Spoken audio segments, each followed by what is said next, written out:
हाय Sagittarians, कैसे हैं आप लोग। मैं आप लोगों के लिए टैरो रीडिंग लाई हूँ from 16th March two 23rd मार्च। तो देख लेते हैं आप लोग के लिए क्या मैसेजेस हैं। ओके, सैजिटेरियस के लिए messages from 16th to 23rd मार्च। धनु राशि के लिए मैसेजेस दीजिए from 16th to 23rd March. Please बताएं यूनिवर्स, सैजिटेरियंस के लिए क्या है messages 16th to 23rd of March.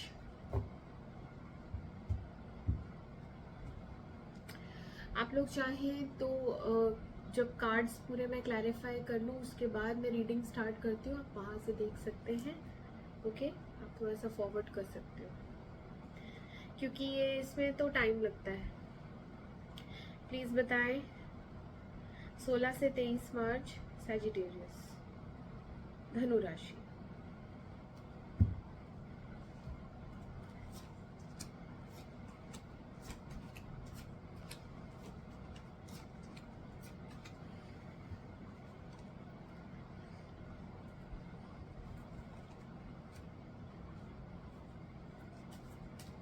Queen of wands क्यों आई है?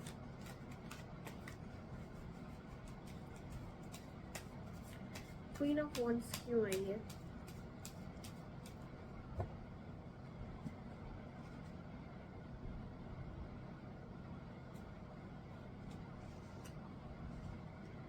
द सन क्यों आया है?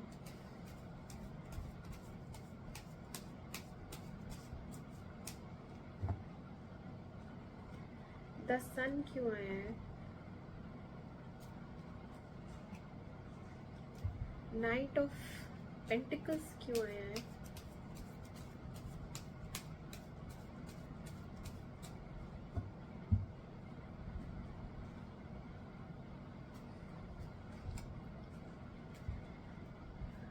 टेम्परेंस क्यों आया है?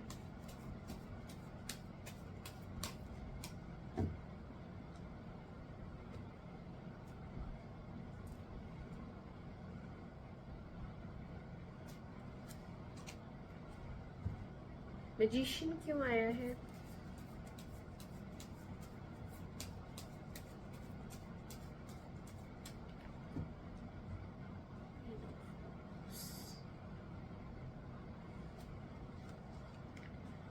स्ट्रेंथ क्यों आया है?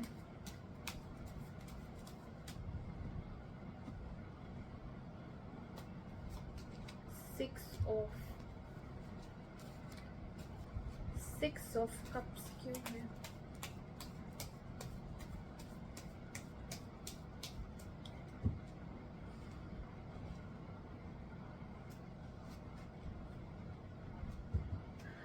थ्री ऑफ सोर्ड्स क्यों है? चलिए आपकी रीडिंग स्टार्ट करते हैं सैजिटेरियंस। आपकी एनर्जी इस वक्त काफी आप हर्ट हो। ओके, पास्ट की किसी बात को लेके आप अभी भी हर्ट हैं, आप हील नहीं हुए हैं और वहीं पे ही आपकी जिंदगी अटकी हुई है, आगे बढ़ भी नहीं पा रहे हैं। ठीक है, तो यहाँ पे एक पेनफुल एनर्जी है और दुखी। ठीक है, ऐसा आपका हफ्ता जब स्टार्ट होगा ना तो ऐसा आपको फीलिंग्स आ सकती हैं पेन वाली या फिर रहेंगी। अच्छा, ठीक है, यहाँ पे आपका जो फर्स्ट कार्ड आया है वो है queen of wands and four of wands. तो क्वीन ऑफ वॉन्ड्स एक ऐसी लेडी है जो बहुत मेहनत करती है, बहुत ज़्यादा हार्ड वर्किंग है और यहाँ पे इतना ज़्यादा काम है इसके ऊपर कि ये कर करके थक गई है। काफ़ी सारी चीज़ें एक साथ करी जा रही हैं।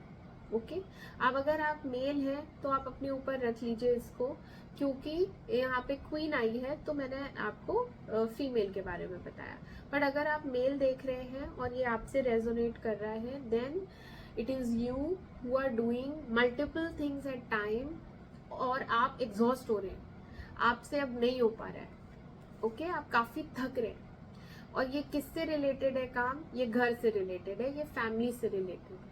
आप अपनी फैमिली के लिए मेहनत कर रहे हैं और काफी सारी चीजें कर रहे हैं, हो सकता है किसी का घर रेनोवेट हो रहा हो सकता है कोई घर शिफ्ट कर रहा हो, तो आप अपना ऑफिस भी देख रहे हैं, आप घर की शिफ्टिंग का भी काम देख रहे हैं। हो सकता है कोई घर में फंक्शन होने वाला हो, तो आप घर को सजा रहे हैं, संवार रहे हैं, चीजें इकट्ठा कर रहे हैं, या पार्टी की तैयारी कर रहे हैं। ओके, यहाँ पे कोई एक फंक्शन दिख रहा है जो कि फैमिली फंक्शन या फिर शादी की तैयारियां भी हो सकती हैं। तो आप बहुत ज़्यादा थक रहे हैं, आप काफ़ी काम में बिजी हैं, यहाँ काफ़ी बिजी दिखाई दे रहे हैं आप। ओके, दे रहे हैं या दे रही हैं, आप लगा लीजिएगा। तो ये जो हफ्ता स्टार्ट होगा आपका 16 तारीख से, तो ये आपका काफ़ी बिजी बिजी रहने वाला है, बहुत काम रहेगा और आप थकोगे इसमें। Moving forward we have ace of sword. देखो मैंने बोला ना फंक्शन, यहाँ पे कुछ तो फंक्शन हो रहा है, यहाँ पे एक न्यू बिगनिंग है, न्यू बिगनिंग है, ये फंक्शन है, मुझे लग रहा है शादी है, मुझे ऐसा लग रहा है ये शादी है। ठीक है, तो आप शादी की प्रिपरेशंस में बिजी दिख रहे हैं। यहाँ पे एक फैमिली फंक्शन है जिसकी जो कि किसी रिलेशनशिप की शुरुआत दिख रही है मुझे। ओके, बट आपको काफी क्योंकि थकान हो रही है, यहाँ पे कोई सपोर्ट नहीं लग रहा है, मुझे ऐसा लग रहा है कि आप अकेले ही काफी काम कर रहे हैं इस फैमिली फंक्शन में, कोई सपोर्ट नहीं दिख रहा है, आप अकेले ही सब कर रहे हैं। उस वजह से आपको थोड़ा सा गुस्सा आ सकता है, यहाँ पे गुस्सा दिख रहा है मुझे, फ्रस्ट्रेशन दिख रहा है मुझे, थोड़ी सी ईगो प्रॉब्लम भी दिख रही है, किसी बात को लेके आपको क्लैरिटी चाहिए, आपको कुछ तो क्लैरिटी यहाँ चाहिए। आप बात करेंगे, डिस्कस करेंगे और आपकी आपके जो भी डाउट्स हैं वो आप क्लियर करेंगे बात करके। And this is related with this function only. कुछ डाउट्स हैं जिन्हें हो सकते हैं खाने को लेके कुछ क्लैरिटी ना हो, पैसे को लेके कुछ क्लैरिटी ना हो कि कितना खर्चा आएगा, तो आप डिस्कस करोगे, बात करोगे। हो सकता है। ठीक है, night of pentacles and the emperor आया है। अब ये दूसरा सीन है, ये फंक्शन हो गया लगता है, आगे बढ़ते हैं। ये एक ऐसा पर्सन है जो आपको अप्रोच करेगा फॉर सम ऑफर, ये आपको ऑफर देगा किसी बिजनेस में कुछ स्टार्ट करने के लिए, या फिर आपकी ये एनर्जी है कि आप कुछ नया काम स्टार्ट करना चाहते हैं जिसमें आपको पोटेंशियल लग रहा है कि मैं ये कर सकता हूँ, ये काफ़ी फ्रूटफुल रहेगा, प्रॉस्पेरस रहेगा, आगे जाके ये मुझे काफ़ी फायदा करेगा, ऐसा कोई काम स्टार्ट करने का आप सोच रहे हैं।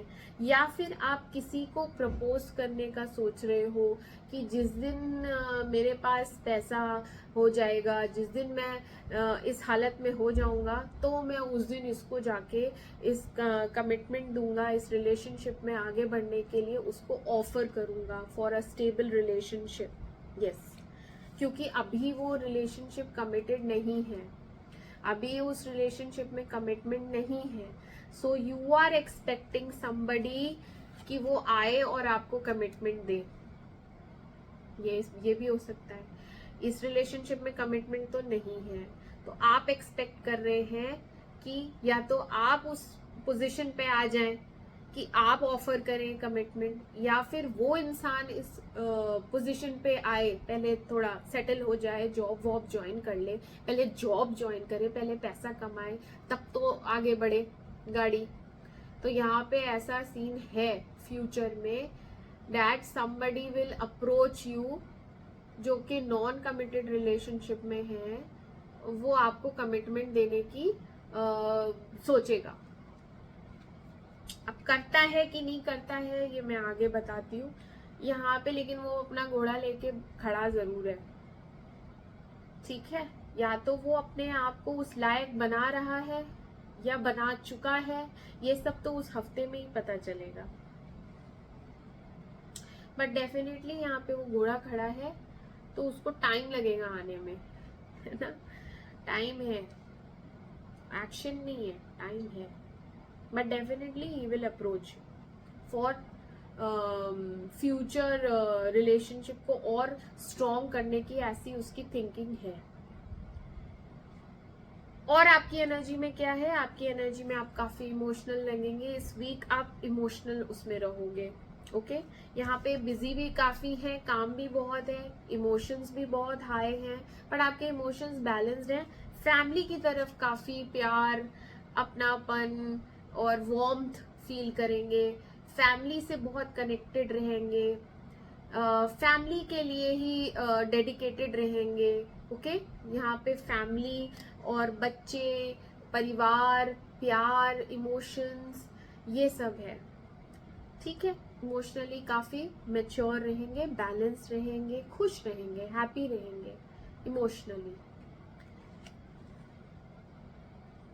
टेम्परेंस रिवर्स आया है। यहाँ पे कुछ चीजें आपको ऐसा लगेगा कि देर हो रही है, अभी तक ये चीज नहीं हुई, मैं कब से वेट कर रही हूँ, ये मुझे अभी तक क्यों नहीं मिला, ऐसा कुछ सीन है कि आपसे वेट नहीं होगा। आपको लगेगा कि अभी तो मैं इतना तो कर चुकी, अभी मुझे रिजल्ट मिलना चाहिए था। ठीक है, तो you are not waiting enough. यहाँ पे आपको कहा जा रहा है थोड़ा और सब्र करो, थोड़ा और सब्र करो।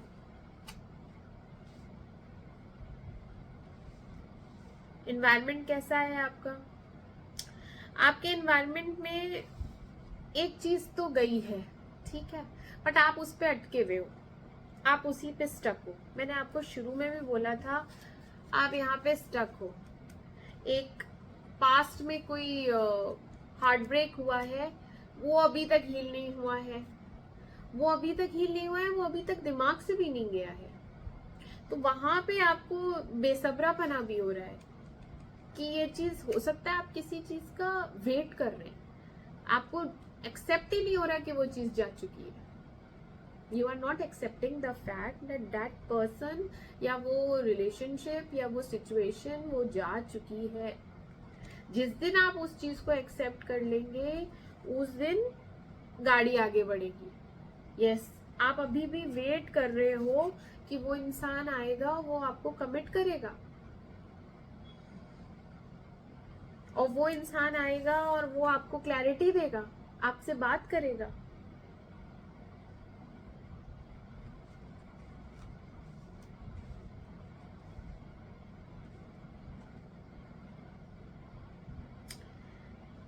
मैजिशियन रिवर्स यहाँ पे बताता है एक ऐसा इंसान है जो मैनिपुलेटिव गेम्स खेलता है, जो हो सकता है आपको टालने के लिए, आपका मन बहलाने के लिए, क्योंकि आप काफी इमोशनल हैं तो आपको इमोशनल फूल बनाता है वो। This is not the truth. जो आपको दिखाया जाता है वो सच नहीं होता है। उस इंसान का कोई इरादा ही नहीं होता है सच बताने का, वो आपसे छिपाता है, गोल मोल बातें करता है ताकि आप बहल जाओ, क्योंकि आपकी आंखों पे पट्टी रहती है प्यार की या जो भी इमोशंस हैं आपके उस इंसान के साथ, एंड एक उम्मीद बंधा देता है।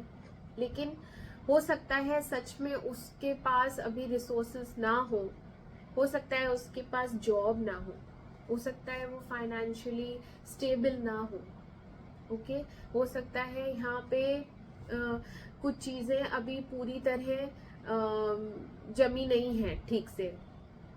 अच्छा, लेकिन यहाँ पे ये बात छिपाई जाती है आपसे, आपको सच सच तो नहीं बताया जाता है, एग्जैक्टली क्या सीन है आपसे छिपाया जाता है।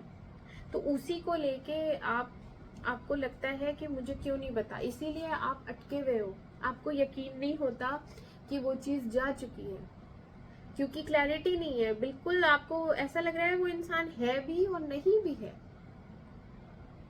ऐसा लगता है आपको कि है भी, कभी कभी आपको लगता है वो है भी, फिर कभी कभी लगता है हाँ है, फिर आपको लगता है नहीं है। बहुत कंफ्यूजन है, बहुत ज्यादा कंफ्यूजन है। आप परेशान हो वैसे तो मेंटली। जैसे ही आप प्रैक्टिकल हो जाओगे ना, देखो यहाँ इमोशनल होना ना वो नहीं है, एडवाइजेबल नहीं है। जैसे ही आप प्रैक्टिकल हो जाओगे और आप अपना दिमाग यहाँ से हटा के अपने काम पे लगाओगे, ठीक है, छोड़ दो इस इंसान को। आता है जब आता है, क्योंकि वो तो खड़ा है, वो खड़ा है, उसको इतनी जल्दी नहीं है। उसको ऐसा लग रहा है एक दिन आएगा जिस दिन मैं जाऊंगा और मैं प्रपोज करूंगा। एक दिन कौन सा आएगा, वो एक दिन कौन सा है पता नहीं। हाँ, उसको लगता है उसके पास नहीं है इतना कि वो आपको दे सके, वो आपको आराम से रख सके, वो शादी कर सके। उसके पास पैसे नहीं है, उसके पास घर भी नहीं है, उसके पास कुछ भी नहीं है आपको देने को, ऐसा लगता है। आपके अंदर काफी स्ट्रेंथ है, आप काफी अच्छे से डील कर रहे हैं सिचुएशन में। इस सिचुएशन में आपको हर्ट भी काफी किया है, बट आपने सब बर्दाश्त कर लिया, चुपचाप आप सह गए। आपके अंदर काफी इंड्योरेंस है, आप बहुत प्यार करते हैं इस इंसान से, और प्यार में आप इसको माफ भी कर देते हैं। आप सोचते हैं नहीं, प्यार तो है, अरे बोल दिया होगा, गलती हो गई होगी, माफ कर देते हैं आप। आपके मन में बहुत बहुत दया है, आप दयालु हो, काइंडनेस बहुत है। लेकिन अगर मैं आउटकम बताऊं इस रीडिंग का, तो आपकी आउटकम में आप गार्डेड हो। अब बाद में आप एक बाउंड्री खींचने ही वाले हो। मैं अभी यही कह रही थी कि यहाँ इमोशनल होके काम नहीं चलेगा। यहाँ पे आप पेन में हैं, आपको पेन जरूर है, बट आप अपने आप को संभालोगे क्योंकि स्ट्रेंथ बहुत है। ठीक है, उस इंसान को माफ भी करके फिर से आप हर्ट ना हो, उसके लिए आप बाउंड्री खींचने वाले हैं। हीलिंग में टाइम लगेगा, बट एटलीस्ट आप अपने आप को प्रोटेक्ट करेंगे, आप अपने आप को बचाएंगे कि फर्दर ये इंसान आपको हर्ट ना कर सके, है ना। उसके लिए आपको थोड़ा प्रिपेयर होके चलना पड़ेगा कि अगली बार ये इंसान मुझे हर्ट ना करे। तो आप काफी गार्डेड रहने वाले हैं। हो सकता है आप ज्यादा बात ना करें, हो सकता है आप अपने काम में बिजी रहें, है ना, लेकिन आप पेन में तो रहोगे। मैंने बताया ना, पास्ट की वजह से पेन रहेगा, पास्ट की यादों की वजह से पेन रहेगा। ये भी आपको यादें डिस्टर्ब करेंगी, बट आप अपने प्रोटेक्टिव मोड पे हैं, प्रोटेक्ट करेंगे आप अपने आप को। इमोशनल रहेगा, ये वीक इमोशनल है। शुरुआत तो आपकी बहुत अच्छी हो रही है, आप बिजी हैं, फंक्शन है घर में, और एक क्लैरिटी भी मिल रही है। यहाँ पे क्लैरिटी मिलेगी, आप बात भी करोगे, ठीक है। कमिटमेंट भी आपको मिल सकता है, लेकिन फिर वो कमिटमेंट कैसा है ना कि बोला और फिर रुक गए, वो एक्शन में नहीं होगा। जैसे उसने बोल दिया ठीक है मैं प्यार करता हूँ, मैं शादी करूंगा, लेकिन फिर आगे क्या, आगे वो कहता है जब मैं संपन्न हो जाऊंगा, जब मेरे पास घर होगा, जब मेरे पास ये होगा, उस दिन करूंगा। तो फिर आपको लगेगा कि फिर अटक गए, हम तो जहाँ थे वहीं पे ही रह गए, है ना। तो उस हिसाब से जो भी आपकी बातचीत होगी, उस हिसाब से आप पेन में रहोगे। यस, बट प्यार इतना है कि आप उसको माफ करते जा रहे हो, आप सब टॉलरेट करते जा रहे हो। तो प्यार है तो प्यार रहने दो ना, उसको अभी टाइम अगर चाहिए तो उसको टाइम दे दो। मेरे हिसाब से आप उस इंसान को पहले सेटल होने दो, एंड आप पेशेंस रखो, आप सब्र रखो, सब ठीक हो जाएगा। अपनी सेहत का ध्यान रखिए और इसमें से निकलिए। ये नेगेटिव इमोशंस होते हैं, अपने आप को हील करिए और समय पे बहुत सी चीजें छोड़ दीजिए। जब समय आएगा सब अपने आप हो जाएगा, ठीक है। थोड़ा सा पॉजिटिव रहिए, विश्वास करिए उस इंसान पे। आपको थोड़ा अपने ऊपर भी विश्वास रखना है और उस इंसान पे भी विश्वास रखना है। जब प्यार है तो फिर इसमें उतार चढ़ाव, कठिनाइयां, ये सब आती हैं। इसमें फिर आपको ना बेसब्रापना नहीं रखना है, बेचैन भी नहीं होना है, जल्दबाजी नहीं करनी है। अच्छा सैजिटेरियंस, प्लीज आप अपना ध्यान रखिए। मैं आपसे मिलती हूँ नेक्स्ट वीक आपकी टैरो रीडिंग के साथ। Please do like and subscribe my channel. Take care and bye bye.